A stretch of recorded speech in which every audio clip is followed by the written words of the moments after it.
ఓం నమః శివాయ. ఓం నమో నారాయణాయ. ఓం శ్రీ స్వర్ణాకర్షణ కాల భైరవాయ నమో నమః. ఓం శ్రీ నరదృష్టి నివారణాయ నమో నమః.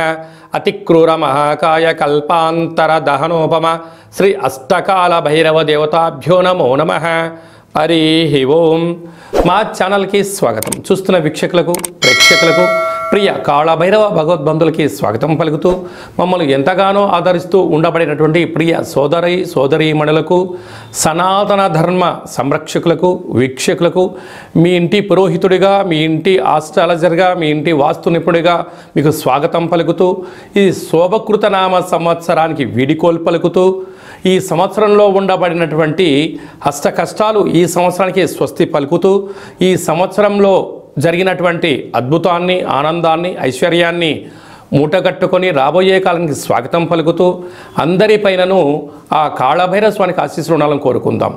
మనకు 1వ తారీఖు 4వ నెల 2024 నుండి 8/4/2024 వరకు అనగా సంవత్సరానికి వీడుకోలు పలుకుతూ ఆదివారం రోజు మాస శివరాత్రి, సోమవారం పూట సోమవతి అమావాస్య సందర్భంగా మనం అందరం ఎలాంటి విధి విధానాలు పాటించడం వలన ఈ కష్టాలకు స్వస్తి పలుకుతూ రాబోయే కాలానికి శోభకృతనామ సంవత్సరానికి స్వాగతం పలుకుతూ ఎలాంటి ఐశ్వర్యాన్ని, ఎలాంటి ఆనందాన్ని పొందాలో ఈ వీడియోలో సవివరంగా సంపూర్ణంగా తెలుసుకుందాం.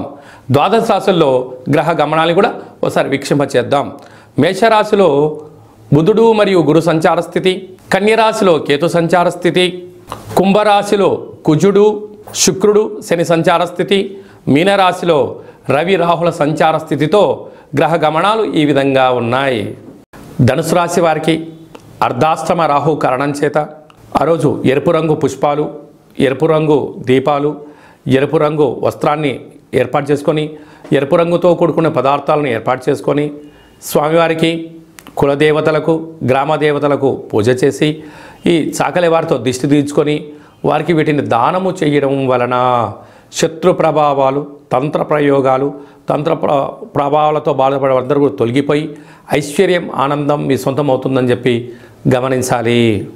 ఈ తెలుగు సంవత్సరాది చివరి మాస శివరాత్రి, సోమవారం అమావాస్య, సోమవతి అమావాస్య సందర్భంగా మనము ఈ సంవత్సరంలో ఉన్న కష్టాలను ఎలా స్వస్తి పలుకుతూ ఎలా స్వాగతం పలకాలి అన్నట్లయితే వీలైనంత వరకు గృహాన్నంతా శుద్ధి పెట్టుకొని వీలైతే పెయింట్స్ కానీ రంగులు కానీ వేయించేసుకొని నూతన వస్త్రాలను మనం ఏర్పాటు చేసుకోగలగాలి. అదే కాకుండా ఆదివారం రోజు మాస శివరాత్రి మహాదేవుడికి యథాశక్తిగా పంచామృతములతో, గరికతో, నవధాన్యాలతో యథాశక్తిగా అభిషేకం చేసుకోవడం.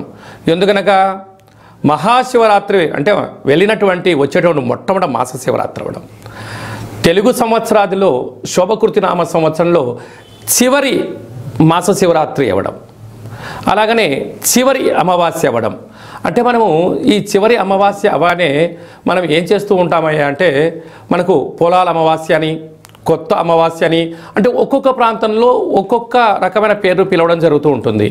కనుక ఎవరి ఆశీస్సులు మనకు ఉండలేకపోయినా పితృదేవతల యొక్క ఆశీస్సులు మనకు శ్రీరామ రక్ష, గ్రామ దేవతల యొక్క రక్ష మనకు శ్రీరామ రక్షగా భావించగలగాలి. ఎందుకనగా ఒక ఇంటికో పెద్దాయన ఎలా ఉంటాడో ప్రతి గ్రామానికి గ్రామదేవత పెద్దమ్మ తల్లి ఉంటుంది. రాయలసీమ ప్రాంతంలోనేమో పోలేరమ్మని, ఎల్లమ్మని, పోచమ్మ అని చెప్పుకుంటూ ఉంటాం. అదే మనం ఆంధ్ర వైపు వచ్చామనుకోండి నూకాలమ్మని, పెద్ద పెద్ద కార్యక్రమాలు అమ్మవారికి జరుగుతూ ఉంటాయి. మనకు తెలంగాణ రాష్ట్రానికి వచ్చేటువంటి లోపల మైసమ్మని, నల్లపోచమ్మని, విశేషంగా బంగారు మైసమ్మ అని చెప్పి పెద్దమ్మ తల్లి అంటాడు. అంటే ప్రాంతం ఏదైనా భావము ఒక్కటే, అమ్మవారు సహస్రాది రూపాలలో ఉంటారు.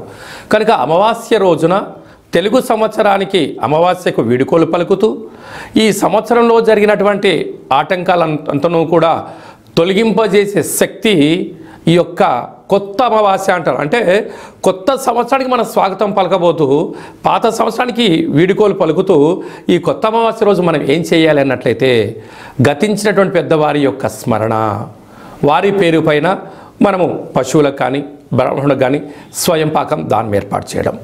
రెండవది కులదేవతలు. ఈ ఇష్టదేవతలు, గ్రామ దేవతల యొక్క పూజ.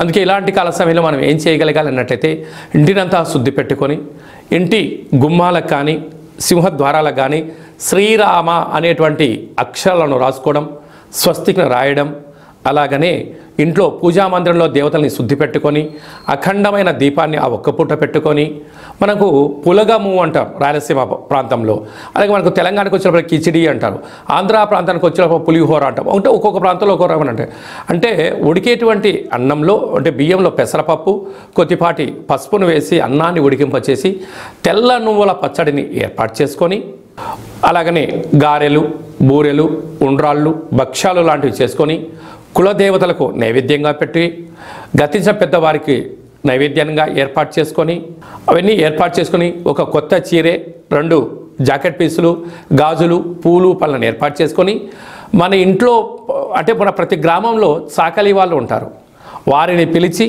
వారికి బొట్టు పెట్టి గాజులు పెట్టి వారి చేత మీరు ఇంటి యజమానులందరూ కూడా చీపిరి అనగా జాడు అంటే మనకు తెలంగాణ ప్రాంతంలో పొరక అంటారు ఒక్కో ప్రాంతంలో, వాటితో దిష్టి తీయించుకొని ఈ చాకలి వాళ్ళను ఇంటి ఆడపడుచుగా మనం భావిస్తాం కనుక ఈ వండినటువంటి పదార్థాన్ని వారికి నైవేద్యంగా పెట్టి వీరికి ఆడపిల్లగా మనకు ఆడపడుచుగా భావించి పెట్టడం వలన సాక్షాత్తుగా అమ్మవారి యొక్క రూపమే వారి అని భావించాలి కనుక వారికి ఆ రోజు వారి చేత ఇంటిలో దిష్టి తీయించుకోవడం, ఇంటిలో ఒక గుమ్మడికాయని పలగొట్టించడం, వారి చేత మనము ఆశీర్వచనం పొందడం, వారికి ఈ యొక్క స్వయం పాకాన్ని వండినటువంటి ఈ పులగాన్ని ఏర్పాటు చేయడం వలన వారే గ్రామ దేవతల రూపంగా భావించాలి. ఇచ్చి ఏర్పాటు చేసినట్లయితే మనకు పట్టినటువంటి శని, మనకు పెట్టినటువంటి దరిద్రము సర్వము తొలగిపోయి సంపూర్ణంగా ఐశ్వర్యానికి రాబోయే సంవత్సరానికి స్వాగతం పలుకుతారని చెప్పి గమనించాలి. వీలైనంత వరకు చాకలి వాళ్ళతో దిష్టి తీయించుకోవాలి. మన తెలంగాణ ప్రాంతంలో చాకలి వారిని మడేలా అని మరొక పేరు కూడా ఉంటుంది. మడేలతో దిష్టి తీయించుకుంటే మండెము కూడా ఒక వజ్రం అవుతుందని చెప్పి మనకు సామెత ఉంటుంది. అదే రాయలసీమ ప్రాంతంలో చాకలి వారు ఇంట్లో తుడిస్తేనే దరిద్రం పోయి లక్ష్మీదేవికి స్వాగతం మనం పలుకుతుంది అని చెప్పి కలుపుతారు. అదే ఆంధ్ర ప్రాంతంలో చాకలి వారికి దానం చేయడం వలన ఐశ్వర్యం మన సొంతం అవుతుందని చెప్పి పెద్దవారి యొక్క నానుడి కూడా. కనుక వీలైనంత వరకు ఆ ప్రయత్నం చేయండి. అలా కుదరలేనటువంటి ఎవరు ఉన్నట్లయితే ఈ కింది నెంబర్ సంప్రదించినట్లయితే మన యొక్క నరదృష్టి నివారణ దేవాలయంలో చాకలి వారితో మీకు దిష్టి తీయించి మీకు ఐశ్వర్యానికి స్వాగతం పలికే ఏర్పాట్లు చేయడం జరుగుతుంది. కనుక ఈ సంవత్సరానికి వీడుకోలు పలుకుతూ కొత్త అమావాస్య రోజున అమ్మవారిని స్మరిస్తూ గ్రామ దేవతల యొక్క ఆశీస్సులు పొందగలరు అనేది చిన్న విన్నపం. కనుక అందరికీ ఈ సంవత్సరంలో కష్టాలన్నీ ఇక్కడికే ఫుల్ స్టాప్ అయిపోయి రాబోయే సంవత్సరంలో స్వాగతం పలకాలని గ్రామదేవతల్ని కోరుకుందాం. ఇంకను మనం విజయం సాధించగలగాలి అన్నట్లయితే ఈ యొక్క పాత్రను ఒకసారి మీరు గమనించినట్లయితే ఇది ఒక కంచు పాత్ర, కాళభైరవ స్వామి వారి యొక్క అక్షయ పాత్ర అంటారు. ఈ యొక్క పాత్రలో 12 రాసులను అచ్చు వేయడం జరుగుతుంది. ఈ పాత్రతో ఉపయోగాలు ఏమిటయ్యా అనగా కంచు మోగినట్టు కనకంబు మోగదు గదరా సుమతి అని చెప్పి సుమతి శతకంలో చెప్పినట్టుగా ఈ యొక్క పాత్రను మనం ఇంట్లో ఉంచుకోవడం వలన ఇలా ఒకసారి శబ్దం చేసినట్లయితే ఓంకారనాదం రావడం జరుగుతుంటుంది. ప్రణవం ఓంకారం అంటే మనం ఏ పని ప్రారంభించినా ఓం అనే శబ్దంతోనే ప్రారంభిస్తాం.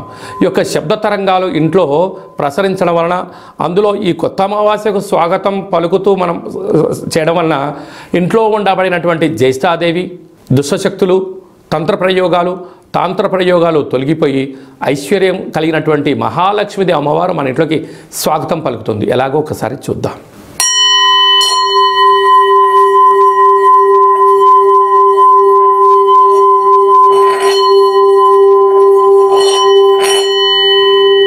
ఈ యొక్క ఓంకారనాదాన్ని స్మరణ చేయడం వలన ఇంట్లో కాళభైరవ స్వామికి ఆశీలు కలిగి అమ్మవారి యొక్క ఆశీలు కలిగి అద్భుతం కలుగుతుంది.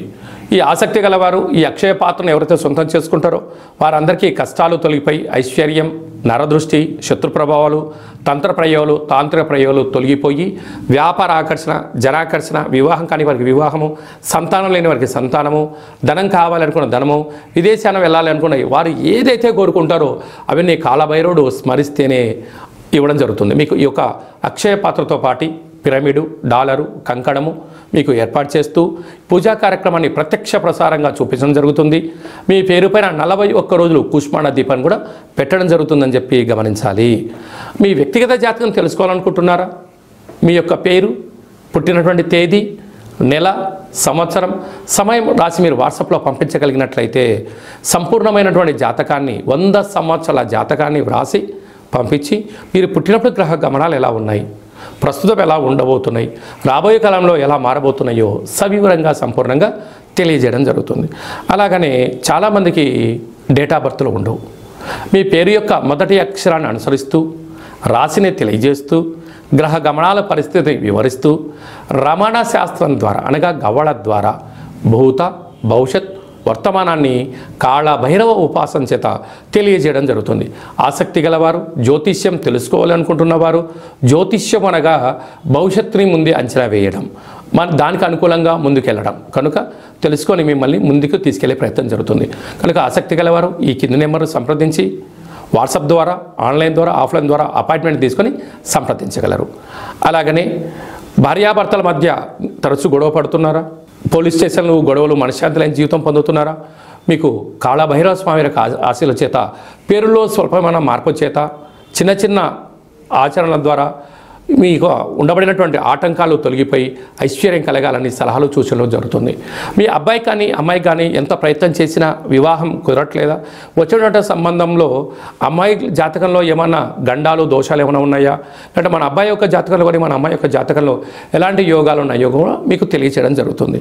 కనుక అందరికీ ఈ సంవత్సరానికి వేడుకోలు పలుకుతూ ఈ కొత్త అమావాస్య రోజున కాళికామాత కాళభైరవ యొక్క ఆశీస్సులు పొందాలని కోరుకుంటూ ఆశీర్వచనం. ఓం కాళకాలాయ విద్మహే కాళాతీతాయ ధీమహి తన్నో కాళభైరవ ప్రచోదయాత్. శతమానం భవతి శతాయు పురుష సతేంద్రియ ఆయుష్యేవేంద్రియే ప్రతిష్టతి. ధనం ధాన్యం బహుపుత్రలాభం శత సంవత్సరం దీర్ఘమాయు. మహా అమావాస్య, మౌని అమావాస్య, దేవత కాళికా దేవత, కాళభైరవ దేవత అర్పణమస్తు. ఈ వీడియో మీకు నచ్చినట్టయితే లైక్ చేయండి, షేర్ చేయండి, మా ఛానల్ని సబ్స్క్రైబ్ చేసుకోండి. నేను చేస్తున్న వీడియోలు మీకు ముందస్తుగా నోటిఫికేషన్ రావాలి అన్నట్టయితే గడ్డ సింబల్ ప్రెస్ చేయండి, అలానే బటన్ కూడా తెలియచేయండి. ఈ యొక్క కొత్త అమావాస్య యొక్క అమ్మవారి యొక్క ఆశీస్సులు మీరు అదనంగా ఉచితంగా పొందాలి అన్నట్లయితే మీరు ఎవరి క్షేమాన్ని కోరుకుంటున్నారో లేక మీ క్షేమాన్ని ఎవరితో కోరుకుంటున్నారో వారికి ఈ వీడియోను ఫార్వర్డ్ చేసి ధర్మాన్ని కాపాడుతూ అమ్మవారి యొక్క ఆశీస్సులు పొందగలరు.